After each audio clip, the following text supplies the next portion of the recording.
Hello. So here we will look at solutions of certain equations in a cyclic group and some specific information about the numbers of such solutions. So let's call it equations in a cyclic group. But really it will be about characterization of a cyclic group through those solution sets. So we are going to see cyclic groups among other groups. The first properties which cyclic groups have is that their operation is commutative. Groups are abelian. So let's start with an abelian group and look at this equation. So take an element, raise it to the fixed power and see when it is identity. So we'll look at the solution sets of these equations for a fixed exponent k. Well, it's not hard to see that this subset is closed under the operation, under the product. It is containing identity and contains inverses to all elements. So this is a subgroup of G. So what I'm going to prove here is that G is cyclic if and only if for any k the number of elements in this is bounded by k. So one direction, that is going to be the result. One direction is easy. Just seeing what are solution sets in a cyclic group. We already did it using a particular model for an arbitrary for an abstract cyclic group, namely the roots of degree n, and then we counted. So we just observed that if we solve this equation inside the roots, we are looking at roots of degree not necessarily k. If k is not a divisor of n, we have to really replace it by the greatest common divisor of k and n, and then the number of elements in here, now this is a divisor, and the number of elements in this solution set, which is the same as this solution set, is going to be the GCD. So obviously not larger than k, and we're done. With one direction only, so the other direction is the most interesting really. Let's do it by induction. So the combination of induction and reduction. So the condition we have is that the number of solutions of this equation for any k is not larger than k. We want to find a generator. So we want to find an element of order equal to the order of G. So let's fix this order to be some number n. So this is the n really. I just have to fix it before because I was using it here. So I'm just iterating it again. This order being n, and if n is a product of prime powers, I could really reduce my task of finding a generator to this power separately because of the lemma we had in the previous video. So this technical lemma was saying that if we have two elements and they commute,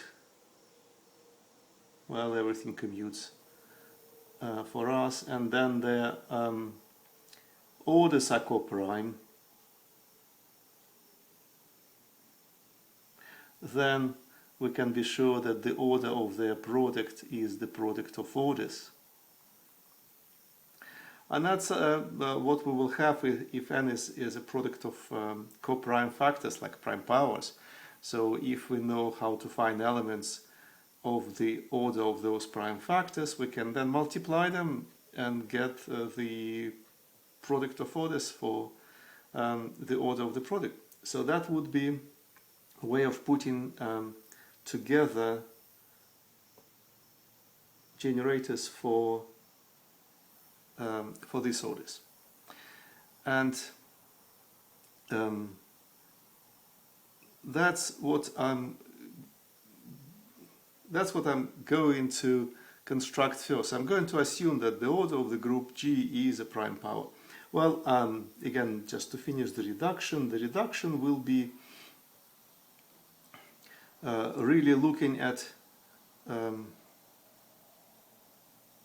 subset where I have, instead of k, I have this power p to the l, which is a divisor of the order, and then looking at all elements there, so they will form a group, finding the generator there, that will be an element of that very order, if I can do it, and then I will combine them using the product. So that is a justification, that is reduction, why this is the most important case. That's what I really need to find. So under this assumption, I need to find a generator. And that will be done by induction. So the induction will be, of course, on net power.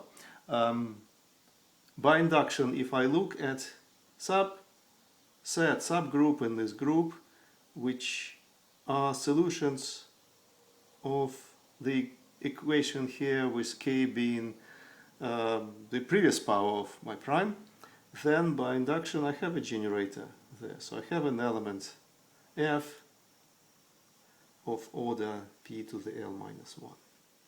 So now I have to manufacture an element in G which will be of that order, and the induction step really is about this homomorphism. So I'm taking my elements in G and I'm mapping them into this by really computing the power. So I take an element and I map it to its pth power.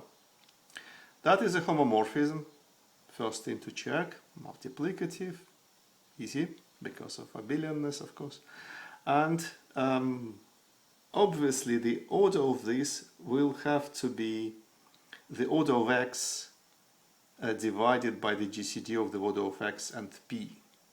So the order of x is bounded by the order of the group by this power, so the order of the pth power will be bounded by this power. I will definitely be solving this equation with any of the power. So let me just try it again. So if I want to solve the equation p to the l minus 1, but I'm solving it by this template, that is to say that I'm really raising p to the x to the p to the l power, and of course it is identity by Lagrange.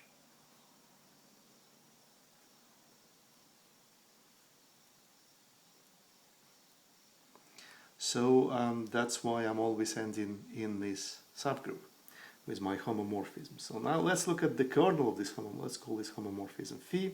Let's look at the kernel of the homomorphism. Well, just by the definition of it, it will be all group elements which raised to the power p are identity. But that's what we call G sub p. So that by the assumption is bounded by p in size.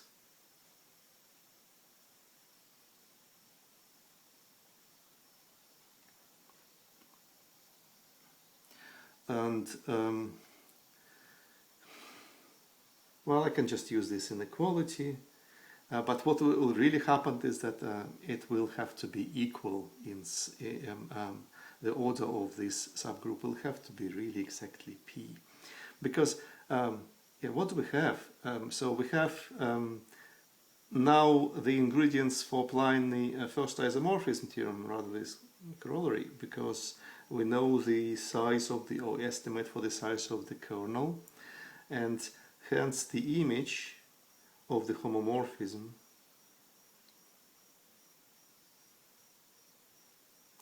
which is the same as the index of the kernel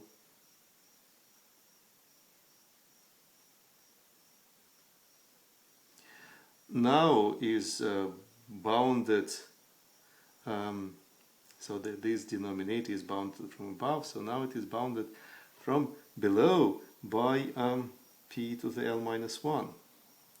But at the same time, this is a subgroup of that. And again, by induction again, assumption this image is inside a subset which is bounded from above by the same power. So this is inside that. This is not smaller than this number, and the whole thing is not larger than this number. They all must be equal. And they must be equal, and that means that we have a surjective homomorphism. So we have phi surjective as a conclusion, and that means that anything in here will have a preimage. So for anything in here, there will be something raised to the fifth power equal to what we have here. So for example, for f, there will be an element in the group which raised to the fifth power is equal to f. So the final push is to look at what is the order of G. So the order of G now, I claim, is the desired power of P. Because what do we know about the order of G? So the relation between the order of powers of G and order of G is this little formula. So the power is the order of G divided by the GCD of the order of G and the power. And what I have here is f, and that is the power p to the L minus 1. And so that is divisible by p, and so that has to be equal to p, because p divides that. And that means that the order of G is just p to the L. So that again is a generator which we wanted to find to make G cyclic, and we succeeded, and that concludes the proof. That will be applied to numbers to show that multiplicative groups of integers modulo prime are always cyclic.